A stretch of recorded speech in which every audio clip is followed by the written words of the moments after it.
भारत के सबसे दक्षिणी छोर पे बसा और 3 सागरों का संगम स्थल कन्याकुमारी तमिलनाडु का एक प्राचीन शहर है।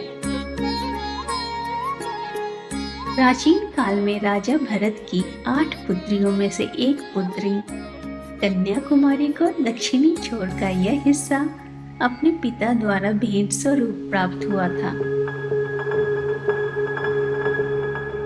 कन्याकुमारी देवी शक्ति का अवतार थी जो भगवान शिव से विवाह करना चाहती थी। बानासुरन नाम का असुर भगवान शिव की उपासना कर वरदान मांग लेता है कि उसको कोई न मार सके सिवाय किसी कुंवारी कन्या के। सभी देवता इस असुर से मुक्ति पाना चाहते थे। कन्याकुमारी शिव की तपस्या कर उन्हें विवाह के लिए राजी कर लेती हैं। विवाह की बात पर देवतागण चिंतित हो उठते हैं कि नारद मुनि के अनुसार बानासुरन का वध कन्याकुमारी के हाथों होना था। भगवान शिव की बारात वापस लौट जाती है। बानासुरन और कन्याकुमारी के बीच भयंकर युद्ध होता है और वह असुर मारा जाता है। दक्षिण भारत के इसी स्थान पर विवाह की जो तैयारियां की गई थी वह रेत में बदल जाती हैं और अविवाहित कन्याकुमारी यहाँ राज करने लगती हैं और इस तरह से यह स्थान कन्याकुमारी के नाम से जाना जाने लगता है।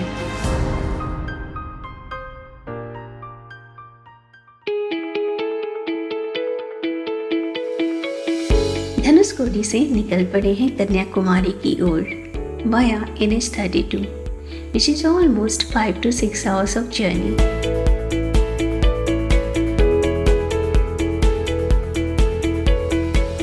We reached our homestay following the beach route. Homestay पहुंचते ही हमारा वेलकम कुछ इस तरह से होता है। हमारे सफ़र में ऐसे नन्हे हमसफ़र अक्सर मिलते रहते हैं, या दोस्त कह लें जो हमारा साथ देने के लिए एकदम से हाजिर हो जाते हैं। Jupa was located at the beach road captures the magnificent view of Indian Ocean.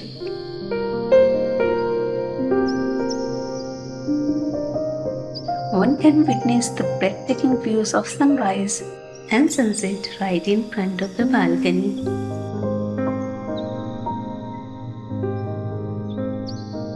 चंद कदमों की दूरी पर ही बीच है, तो हम निकल पड़े बीच देखने, पर क्राउड देखकर उल्टे पैर वापस आना पड़ा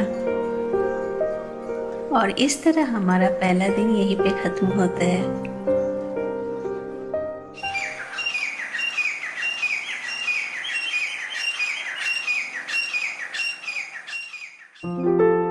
अगली सुबह करीब 7 बजे हम पैदल ही निकल पड़े स्वामी विवेकानंद रॉक मेमोरियल की तरफ। समुद्र के बीच इसी टापू पर उन्होंने मेडिटेशन किया था। 1970 में इस मेमोरियल की नींव रखी गई और अब यह प्रमुख पर्यटक स्थल बन चुका है। मेनलैंड से फेरी लेनी पड़ती है रॉक पे पहुंचने के लिए।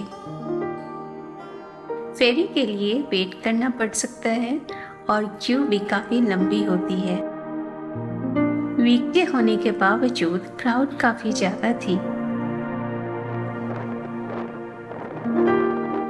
ओशन व्यू काफ़ी अच्छा दिखता है और ठंडी हवा आपको रिफ्रेश कर देती है।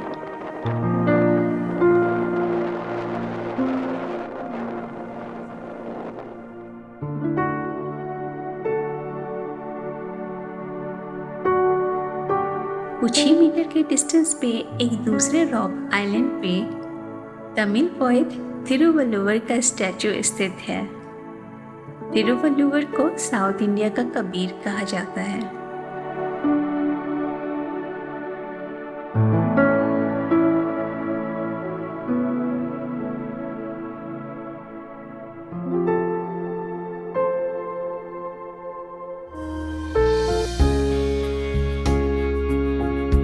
विवेकानंद मेमोरियल से कुछ ही दूर स्थित है Gandhi Mandapam. This memorial is dedicated to Mahatma Gandhi. In 1948, his ashes were immersed in the sea water here. वैसे गांधी जी का पुराना कनेक्शन था कन्याकुमारी से। 1925 और 1937 में वो पहले भी आ चुके थे यहाँ।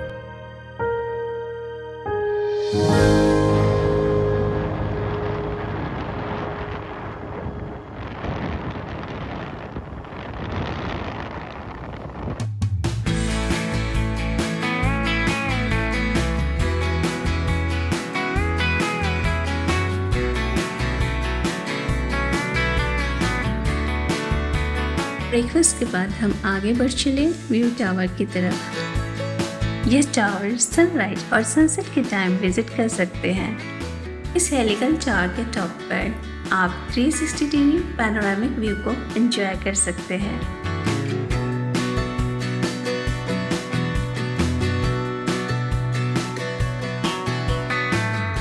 Overall, a good experience just for the view you get from here.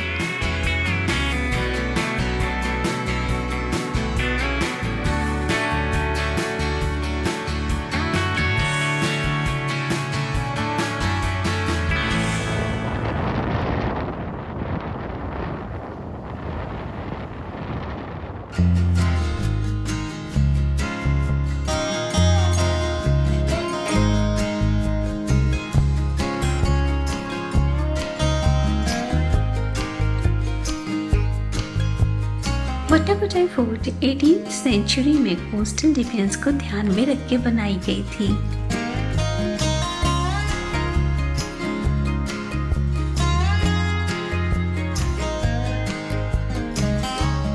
Travancore राजा मार्तंड वर्मा के शासनकाल के दौरान इस किले की नींव रखी गई थी।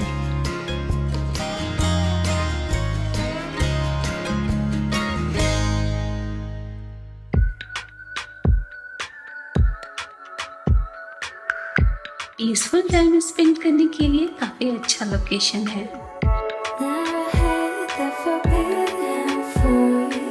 बोट के ऊपर से आप ओशन व्यू को एंजॉय तो कर ही सकते हैं और चाहे तो बीच पे जाकर समुंदर की लहरों को करीब से फील कर सकते हैं।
Padmanabhapuram Palace was built in 17th century and is associated with Travancore history.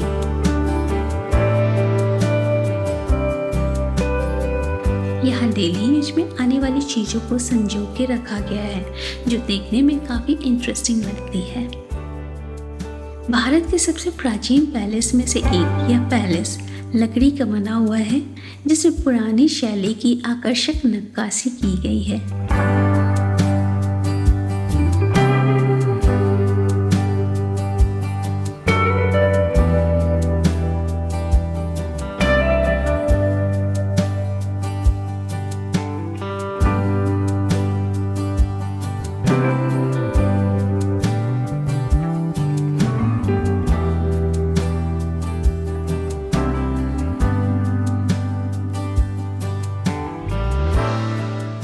इन 1934 में जेएच कजिन्स और आर्कियोलॉजिस्ट वासुदेव पोडुवल ने इस पर काफ़ी रिसर्च किया और 1935 में इसे म्यूजियम कॉम्प्लेक्स में कन्वर्ट कर दिया गया।